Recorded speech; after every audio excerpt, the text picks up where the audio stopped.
People have, because so many candidates dropped out, and if people were waiting maybe to see what would happen in the race till today, of course we might see more people deciding to wait till today. Do you think that'll happen? I do think that some people waited a little longer, folks who are voting the Democratic primary ballot, as we've seen a lot of flux. And luckily we have very accessible elections, so people can have their ballot cast by 7 p.m., go vote in person by 7 p.m., and even register today and cast their ballot in person at a voter polling and service center. And there's a lot more names on the Democratic ballot than who are still in the race. Only 5 left in the race. For those who already selected a candidate who has since dropped out, what can they do? Well, if they returned their ballot already, it's unfortunately too late. You cannot vote a second time.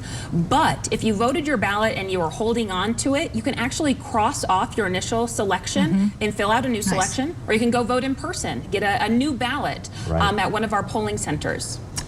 Does this expose any issues with early voting? Do you still think Colorado is on the right track doing mail-in ballots and early voting in this way? I do think we're on the right track. There's different ways to vote. You can vote in person early, you can vote your mail-in ballot, or you can hold on to it until the very last day. But I do think that this really brings up a conversation about different ways we can vote, such as ranked choice voting. And actually, I started a committee to discuss that issue last year. We had our first meeting about a month ago. And it seems that the legislature wants to have this conversation, so we'll see if our voting method changes in the future.